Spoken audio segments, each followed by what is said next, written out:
Hi, it's Monday, November 15th, and I'm Mark Friedman, just an American citizen. No notes, no sense, and please subscribe. Got another beautiful day. It's just beautiful in the country today. Nice, crisp, sunny, and it's still the greatest country in the world. People are just fighting to get in here. They don't fight to get into China. They don't fight to get into Russia. They want to come here. What does that say about what a great country we have when people want to come here because they don't want to stay in those other horrible countries where they're having so many issues? Okay, we're going to talk today about Steve Bannon turning himself in, the Republican insurrectionists on the Hill yelling about retribution. But let's get to the music first. The digital stream Iggy Pop party. Who is this guy? Look at this face. Look, does that look like Eddie Haskell or what? Iggy Pop. You know, I put this out, not this out, but another one out earlier. This came out during the New Wave. And during the New Wave, I think they wanted to make Iggy look like a cool guy. I mean, like not cool, like a good-looking New Wave guy. I don't know. That ain't Iggy. This is not a great album party, but it's got a lot of good music on it. You can just hear how they're trying to kind of mold him a little bit before he took off afterwards and just really started rocking again after this. Remember, when you're looking at this guy, you're looking at a guy who wanna be your dog. Iggy Pop. At least go on and listen to Blah, Blah, Blah. I love that album. Iggy didn't like that album that much.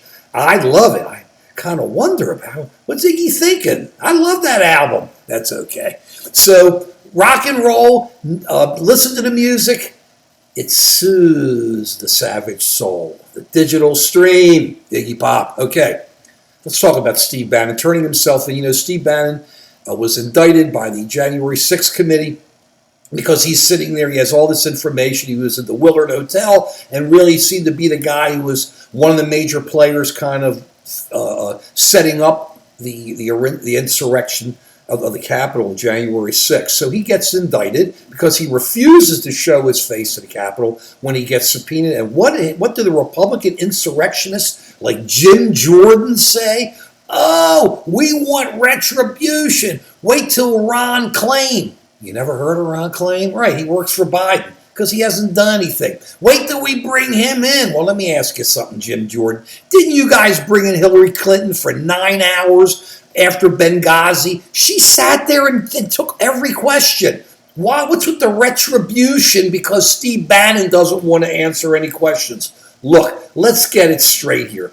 These people tried to lead an insurrection to stop the transfer of power of the United States. Jim Jordan was one of the leaders. Bannon was one of the leaders outside there. We're in a tough situation here.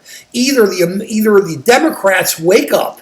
They got to wake up and start talking about how much they love this country and why we have to stand up against the insurrectionists to protect the Constitution. That's what we have to start doing. The Democrats are like anodyne. They're sitting there going, well, we're doing roads and we're doing this.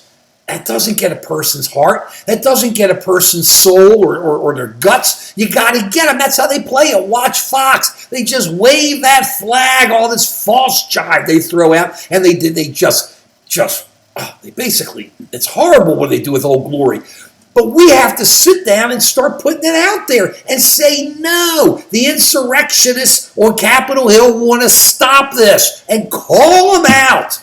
Quit with the rationality and reason. It doesn't work. We're an emotion-filled country right now. It's like Vietnam. You're right, you're left. There's no middle. The middle kind of moves the vote. You got to stand up and take your position. And if you let the Republican insurrectionists continually run this argument and keep blowing through it on Fox and 8 News and no Newsmax, and the Democrats go, well, let's talk about what we're giving you, and isn't this great? It's going to be over in 2022. Stand up. Let the insurrectionists know and let the country know. We're not going to stand up for an insurrection and the stopping of the transfer of power just because the Republicans want to do it. It's un-American. It's called insurrection. Peace.